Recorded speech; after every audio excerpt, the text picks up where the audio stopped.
बिस्मिल्लाहिर्रहमानिर्रहीम। अस्सलामु अलैकुम। आज की वीडियो में मैं आपके लिए एक वजीफ़ा लेकर आई हूँ। आज की वीडियो में हम बात करेंगे दर्द अज़ा के लिए। किसी भी किस्म का दर्द हो तो उसके लिए कौन सा वजीफ़ा किया जाए तो दर्द से आराम आ जाएगा। अपने सब देखने वालों से गुजारिश करती हूँ कि एक बार दुरूद शरीफ पढ़ लें, कि एक बार दुरूद शरीफ पढ़ने वाले पर अल्लाह ताला की ज़ात 10 मरतबा रहमत नाजिल फरमाती है। आइए वीडियो की तरफ बढ़ते हैं। दर्द अज़ा के लिए हर नमाज के बाद 7 बार ये आयत पढ़ें। बिस्मिल्लाहिर्रहमानिर्रहीम।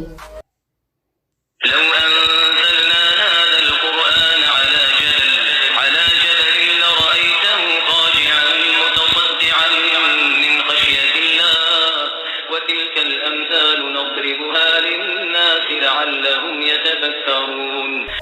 पारा नंबर 28 सूरत अल-हशर आयत नंबर 21। पढ़कर दोनों हाथों पर दम करके दर्द की जगह पर मलें, दर्द जाता रहेगा इंशाअल्लाह।